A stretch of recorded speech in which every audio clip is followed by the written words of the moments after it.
Te louvarei, te bendirei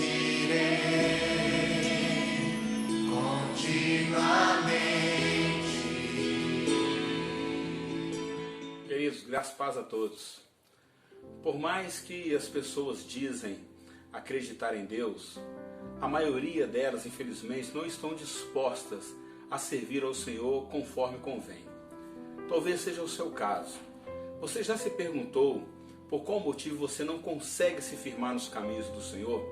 Quando nós realizamos a evangelização, é muito comum encontrar algumas pessoas que sempre apresentam uma desculpa no intuito de justificar o porquê elas não firmam um compromisso com o Evangelho. Talvez o seu caso seja uma pessoa que parou de caminhar. Alguma coisa aconteceu na trajetória, durante a sua jornada, que impediu você de servir ao Senhor. E por esta razão, muitos estão distantes da verdade. Fazendo uma reflexão sobre isso, a palavra de Deus no livro de 1 Reis, no capítulo 12 e o capítulo 13, nos diz que houve uma época em que Israel dividiu o seu reino. E assim ficou conhecido como o Reino do Norte, que era governado por Jeroboão, e o Reino do Sul, que era governado por Roboão. Só que nessa época, o povo de Israel era extremamente religioso, ou seja, eles tomavam os devidos cuidados para cumprir as suas obrigações religiosas. E por isto, 3 vezes ao ano, o povo se reunia ao templo para adorar e exaltar ao Senhor. Porém, nessa época tinha um problema. O local em que se deveria adorar a Deus era no templo que estava situado justamente no Reino do Sul. Então o que acontecia?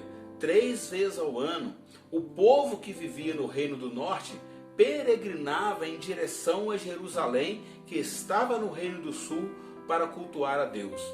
Isso incomodava o rei Jeroboão. O rei Jeroboão tinha um receio de que quando as pessoas peregrinassem para adorar a Deus em Jerusalém, que eles não retornassem, e assim fraquejaria o seu reinado. Então o que Jeroboão fez? Diz a história que ele construiu 2 bezerros de ouro e os colocou em locais estratégicos, um em Betel e outro em Dan. Por que estratégico? Porque além daquelas cidades serem locais apropriados para práticas religiosas, eram locais pelos quais Israel peregrinava, passava por aqueles caminhos quando iam a Jerusalém para cultuar ao Senhor. Então ele colocou nesses 2 locais os bezerros de ouro que ele criou. E ele reuniu o povo e falou da mesma forma que Arão havia falado com Israel no deserto quando eles criaram um bezerro de ouro. Ele diz assim: eis aí os deuses que os livrou do Egito, a eles adorai. Não obstante, posterior a isso, Jeroboão também instituiu uma outra festividade que era semelhante à festividade que celebrava em Jerusalém para o Deus verdadeiro. Com isso, o que aconteceu? Durante a peregrinação, quando aquelas pessoas que moravam no Reino do Norte iam para o Reino do Sul, a Jerusalém, para adorar a Deus, eles sempre passavam e estava lá o bezerro de ouro no meio do caminho. Isso, a idolatria tomou o coração das pessoas que viviam no Reino do Norte. E aquela parte do povo se desviou do Senhor e passaram agora a ter uma prática religiosa de idolatria. Com isso, Deus enviou um profeta de Judá, que chegou naquele local e no exato momento em que Jeroboão estava sacrificando aquele ídolo que ele havia criado.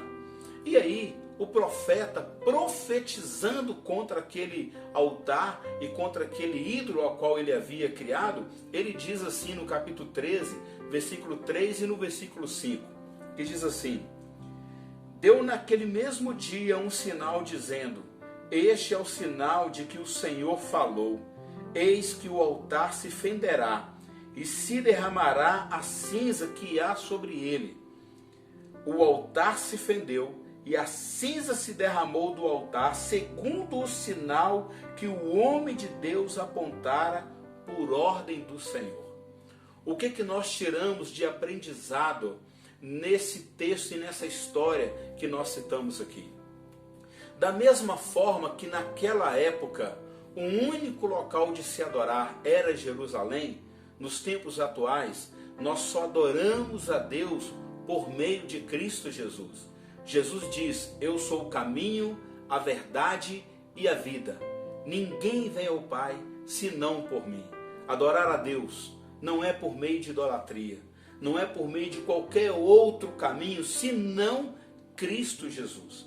A segunda coisa que nós podemos aprender com essa história é que, da mesma forma que Jeroboão, ele criou aqueles ídolos para induzir o povo a desviar-se do caminho do Senhor, nos dias atuais o diabo tem colocado coisas no meio do caminho das pessoas, impedindo-as de adorar a Deus. Quais são as coisas que o adversário tem colocado em meio ao seu caminho? Quais são os ídolos que ele tem introduzido em seu coração? Porque o único propósito dele é impedir que as pessoas adorem a Deus. Esta é a razão pela qual muitos não conseguem adorar o Deus verdadeiro.